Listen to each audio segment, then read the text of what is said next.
Baik, mari kita masuk pada materi kita, yaitu sistem pemerintahan kerajaan Islam di Indonesia. Nah,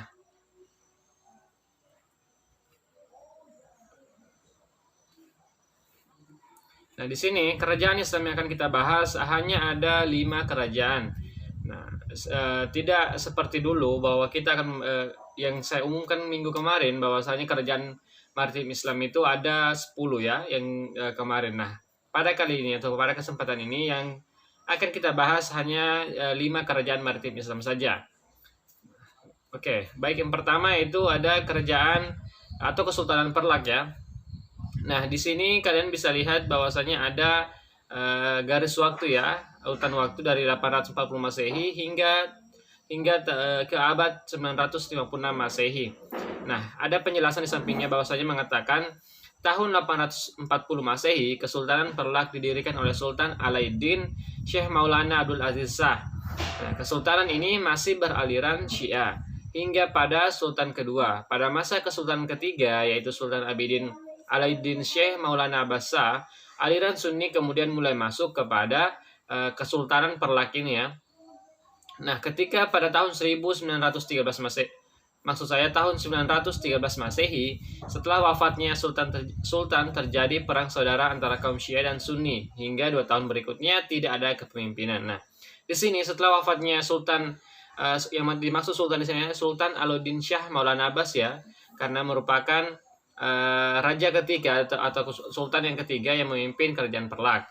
Nah, di sini setelah sepeninggal beliau atau setelah meninggalnya beliau terjadi kemudian pemberontakan atau pertikaian antara kaum Sunni tadi dengan kaum Syiah, sehingga pada 2 tahun berikutnya itu tidak ada pemimpin sama sekali yang memimpin Kesultanan Perlak. Nah, namun ketika tahun 1915 kaum Syiah memenangkan peperangan dan mengangkat Sultan Alauddin Syekh Maulana Ali Mughad Shah sebagai raja. Nah, karena pada pertentangan sebelumnya yang dimenangkan oleh kaum Syiah, sehingga mengangkat Sultan Alauddin Syekh Maulana Ali Mughad Shah sebagai raja atau sultan di Kesultanan Perlak. Nah, pada akhir pemerintahannya terjadi lagi pergolakan antar kedua kaum. Namun pada pergolakan ini dimenangkan oleh kaum Sunni. Kemudian selanjutnya maka kepemimpinan yang ada di Kesultanan Perlak kemudian di bawah pimpinan kaum Sunni karena telah memenangkan pertikaian antara kedua kaum tadi, yaitu Syiah dan Sunni. Nah, ketika tahun 956 Masehi, setelah meninggalnya Sultan ke-7 yaitu Sultan Mahmud Alauddin Abdul Malik Shah Johan berdaulat, kembali terjadi pergolakan sekitar 4 tahun ya, terjadi 4 tahun antara dua kaum tadi, yaitu kaum Syiah dan kaum Sunni. Nah, dan diakhiri perjanjian damai yaitu membagi 2 kerajaan Perlak, yaitu Perlak Pesisir yang mana dipimpin oleh kaum Syiah, kemudian Sultan yaitu yang bernama Sultan Alauddin Syekh Maulana, dan Perlak Pedalaman atau yang mana di bawah pimpinan kaum Sunni dipimpin oleh Sultan Mahmud Alauddin Malik Ibrahim Shah Johan berdaulat ya. Itulah tadi penjelasan singkat mengenai rentetan waktu antara 840 Masehi hingga 956 Masehi yang ada di Kesultanan Perlak. Nah, kalau kalian bisa lihat di layar bahwa di sini ada silsilah Kesultanan Perlak ya. Yang dari yang pertama yaitu Sultan Alauddin Syekh Maulana Abdul Aziz Shah yang mendirikan kerajaan. Kemudian di bawahnya ada Sultan Alauddin Syekh Maulana Ibrahim Shah. Nah, kemudian yang ketiga yaitu Sultan Alauddin Syekh Maulana Abbas Shah yang mana di masa kepemimpinan Sultan Alauddin Syekh Maulana Abbas Shah ini kerajaan Perlak atau Kesultanan Perlak kemudian berubah menjadi Kesultanan Sunni ya. Nah, yang keempat Sultan Alauddin Syekh Ali Mughad Shah. Nah, kemudian ada Sultan Alauddin Abdul Qadir Shah Johan berdaulat. Kemudian di atasnya lagi atau di bawahnya Sultan Alauddin Muhammad Shah. Kemudian disambung lagi oleh Sultan Alauddin Abdul Malik Shah, dan raja terakhirnya yaitu Sultan Alauddin Syekh Mahmud Shah.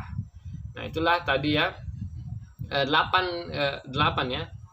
8 sultan yang pernah memimpin kerajaan Perlak. Oke, kemudian kita masuk yang kedua, yaitu Kesultanan Samudra Pasai. Nah, sama tadi yang Kesultanan Perlak, bahwasanya ada rentetan waktu yang akan kita bahas satu persatu. Nah, pada tahun 1280 Masehi, Kerajaan Samudra Pasai itu didirikan oleh Marah Silu yang kemudian bergelar Sultan Malik As-Saleh. Nah, dan memerintah pada tahun 1285 Masehi hingga 1297 Masehi.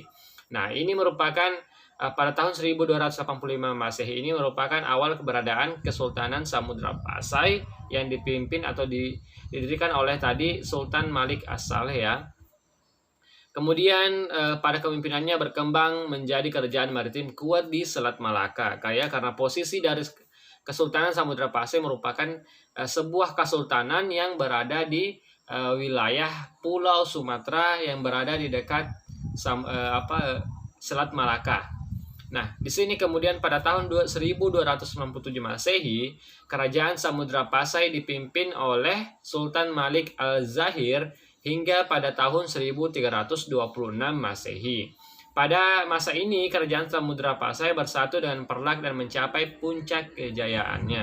Nah, di sini dijelaskan bahwasanya pada masa Kesultanan Sultan Malik Al-Zahir itu tadi Kerajaan Perlak ya, itu kemudian bersatu dengan Kerajaan Samudra Pasai karena Samudra Pasai ini memperluas wilayahnya dan kemudian merebut wilayah Kesultanan Perlak, sehingga Kesultanan Perlak masuk dalam wilayah kerajaan dari Samudra Pasai ini. Nah, dan di sini pula Kesultanan Samudra Pasai mencapai puncak kejayaannya. Nah, pada tahun 1326 Masehi, Kerajaan Samudra Pasai kemudian dipimpin oleh Sultan Mahmud Malik Al-Zahir ya. Hanya beda satu kata dengan raja pertamanya atau raja sebelumnya, itu Sultan Malik Al-Zahir. Nah, di sini pada masanya Kerajaan Samudra Pasai kemudian diserang oleh Kerajaan Majapahit. Ya, Kerajaan Majapahit merupakan kerajaan Hindu yang berada di Pulau Jawa. Nah, untuk memperluas wilayah Kerajaan Majapahit, maka kemudian Kerajaan Majapahit menyerang kerajaan Islam yang ada di Selat Malaka ini yang bernama Kesultanan Samudra Pasai. Nah, kemudian pada tahun 1383 Masehi di bawah pimpinan Sultan Zaid Abidin Malik Al-Zahir, jadi ya ketika Majapahit berhasil merebut kepemimpinan yang ada di Kesultanan Samudra Pasai ini, tidak serta-merta bahwa langsung Samudra Pasai ini langsung hancur ya, namun ada tokohnya yang masih berani ingin berjuang. Nah, di sini kemudian Kerajaan Samudra Pasai berhasil melepaskan diri dari kekuasaan Kerajaan Majapahit. Nah, jadi ya karena berkat perjuangannya kemudian Sultan Zaid Abidin Malik Al-Zahir ini pada tahun 1383 Masehi bisa melepaskan diri dari kekuasaan Kerajaan Majapahit. Nah, namun pada tahun 1521 ya, atau titik balik atau titik akhir dari Kerajaan Samudra Pasai ini, kemudian Kerajaan Samudra Pasai kehilangan eksistensi dan berakhir. Nah, selanjutnya Kerajaan Samudra Pasai dikuasai oleh Kerajaan Aceh. Nah ya, karena di sini kemudian tekanan dari Kerajaan Majapahit lagi ya, kemudian tekanan dari tekanan dari Portugis itu kemudian menyebabkan Kerajaan Samudra Pasai kehilangan eksistensi dan kemudian berakhir. Dan kemudian selanjutnya di kerajaan ini Samudra Pasai dikuasai oleh Kerajaan Aceh yang ada di dekatnya. Ya, itu jadi rentetan waktu yang ada pada Kesultanan Samudra Pasai. Oke, kita masuk pada kerajaan yang ketiga, itu Kerajaan Aceh. Nah, di sini Kerajaan Aceh kemudian adalah yang didirikan oleh Sultan Ali Mughayat Shah, yang mana dalam perkembangannya ia kemudian berusaha menggunakan pasukan asing yang terdiri atas orang-orang Turki, Ethiopia, dan bahkan Arab ya, untuk memperluas atau mengembangkan kerajaannya. Nah, kemudian pada masa pemerintahan Sultan Alauddin Rayad Shah Al-Qahar pada tahun 1538 hingga tahun 1568, maksud saya 1537 hingga tahun 1568, Kerajaan Aceh berniat menaklukkan kekuatan Portugis yang ada di Malaka ya. Nah, kemudian oleh karena itu ia membangun angkatan laut yang kuat. Ia juga menjalin hubungan diplomatik dengan kerajaan Turki Ottoman di Timur Tengah. Nah, di sini merupakan titik balik dari kerajaan Aceh ya, yang mana ia kemudian meminta bantuan kepada kerajaan Turki Ottoman atau Khalifah Ottoman ya, yang berada di Timur Tengah. Nah, sehingga mereka menjalin kerjasama dan kemudian kerajaan Turki Ottoman ini sepakat atau setuju untuk membantu kerajaan Aceh untuk mengusir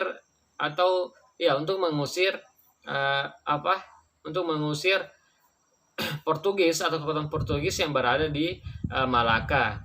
Nah, kerajaan Aceh kemudian mencapai puncak kejayaan pada masa pemerintahan Sultan Iskandar Muda, yaitu pada tahun 1607 hingga tahun 1636.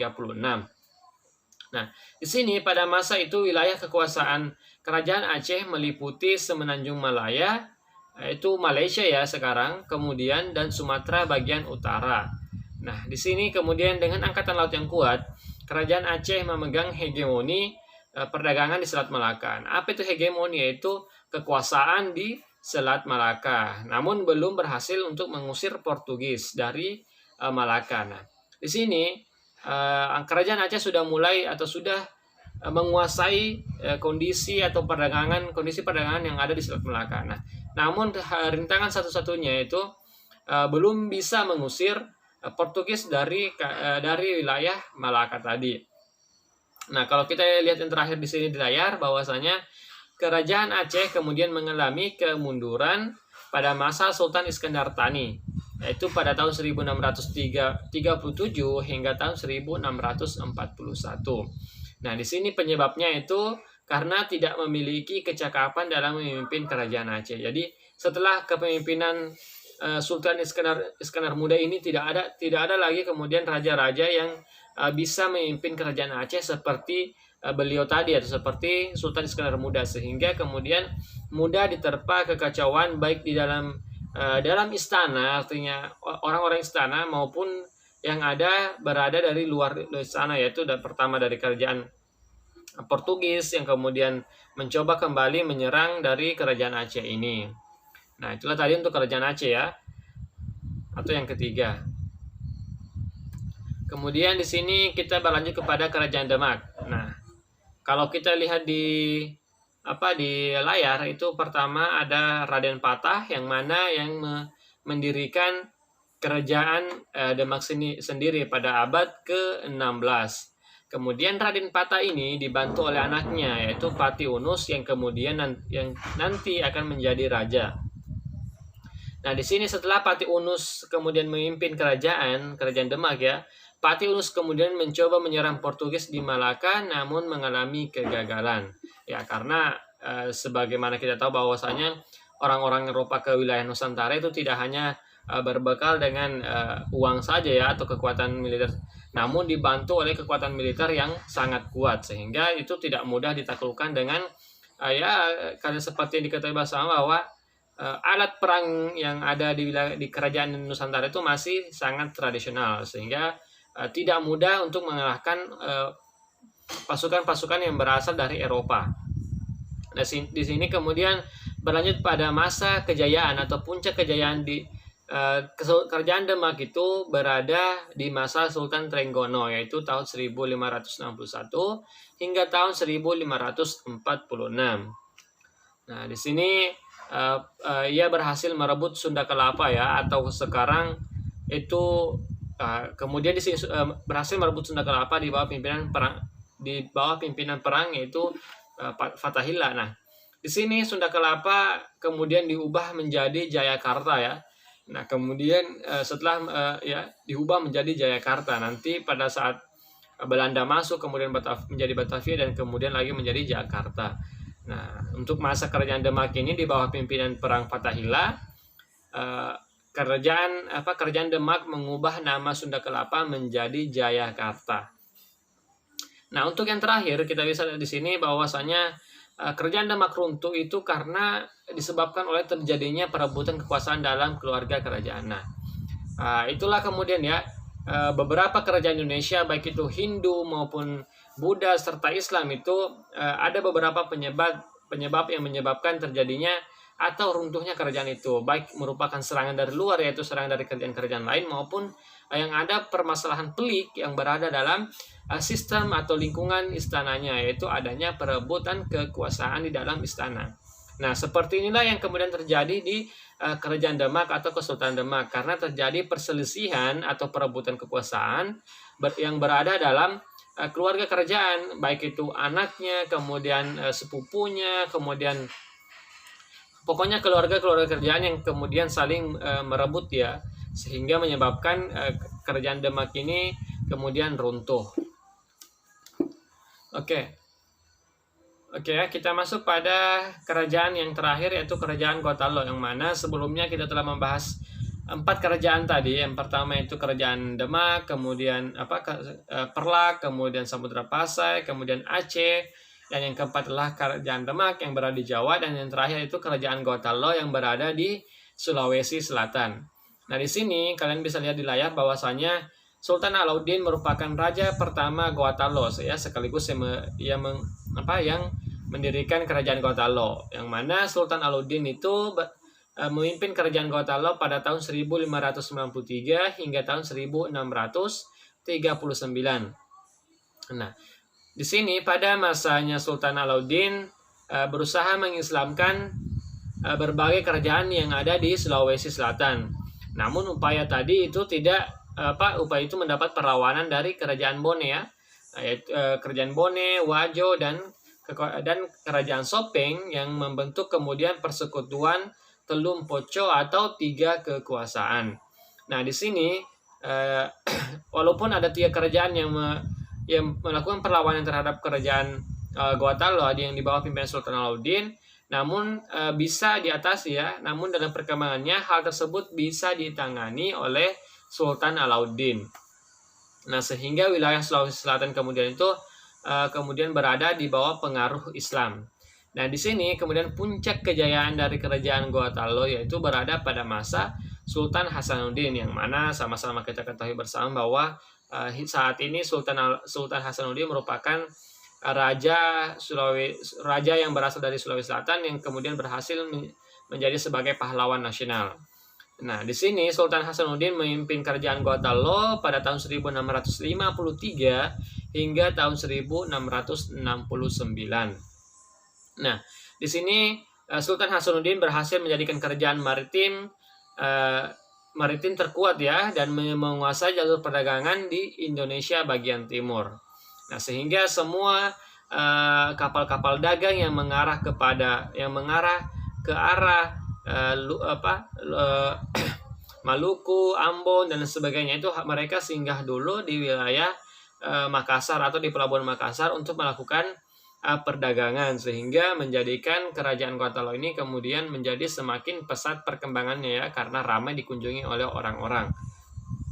Nah, karena hal tersebut bisa dilakukan oleh Sultan Hasanuddin yang kemudian menguasai perdagangan Indonesia Timur, hal ini kemudian menyebabkan marahnya VOC ya, yang mana merupakan kongsi dagang yang dibentuk oleh Belanda. Nah, pada saat itu memang VOC sudah masuk di Indonesia. Nah, di sini VOC marah terhadap Sultan Hasanuddin dan mengirim kemudian bantuan atau mengirim pasukan yang mana di bawah pimpinan Cornelis Spelman ya, yang kemudian mendapatkan bantuan atau meminta bantuan dari Arupalaka, yang mana Arupalaka merupakan seorang raja yang berasal dari Bone. Nah, karena memang di sini Raja Bone yang walaupun sudah berada dalam pengaruh kerajaan Gotalo, namun mereka masih bersikukuh untuk melawan keberadaan kerajaan Gotalo, sehingga mereka kemudian bekerja sama dengan VOC ya untuk melawan hegemoni Sultan Hasanuddin tadi atau kerajaan Gotalo. Nah, di sini karena mendapatkan serangan dari VOC dan Arupalaka, yang mana sehingga Sultan Hasanuddin kemudian akhirnya terdesak ya, karena tidak bisa menahan gempuran dari 2 pasukan tadi, yaitu Arupalaka dan satunya lagi yaitu gempuran dari VOC, sehingga tidak ada pilihan yang dipilih oleh Sultan Hasanuddin kecuali harus menandatangani perjanjian Bongaya pada tahun 1666. Nah, sehingga di sini kemudian kerajaan Gorontalo kemudian lama-kelamaan menjadi redup nantinya ya karena perjanjian ini. Nah, saya pikir itulah tadi ya 5 kerajaan 5 kerajaan yang pernah ada di Indonesia atau 5 kerajaan maritim yang pernah ada di Indonesia. Namun sebenarnya ada banyak kerajaan-kerajaan maritim yang ada di Indonesia yang pernah berdiri ya. Namun yang kita bahas hanya 5 tadi. Yang pertama kerajaan Perla, kemudian ada Samudra Pasai, kemudian kerajaan Aceh, kemudian ada lagi kerajaan Demak yang ada di Jawa, dan yang terakhir itu kerajaan Gorontalo yang berada di wilayah Sulawesi Selatan. Sebenarnya ada kerajaan Ternate, kemudian ada kerajaan Selandia, kemudian ya banyak ya kerajaan-kerajaan Islam yang pernah berkembang di Indonesia. Namun untuk kesempatan ini kita hanya membahas 5. Oke. Saya pikir untuk pertemuan kita kali ini cukup sampai di sini. Jika ada yang ditanyakan, silakan tambahkan pertanyaan Anda di kolom komentar. Dan jangan lupa untuk selalu mendukung channel ini dengan cara like, komen, dan share video ini, dan serta jangan lupa untuk subscribe channel ini agar channel ini selalu berkembang. Oke, saya ucapkan terima kasih. Wabillahi taufiq wal hidayah. Assalamualaikum warahmatullahi wabarakatuh.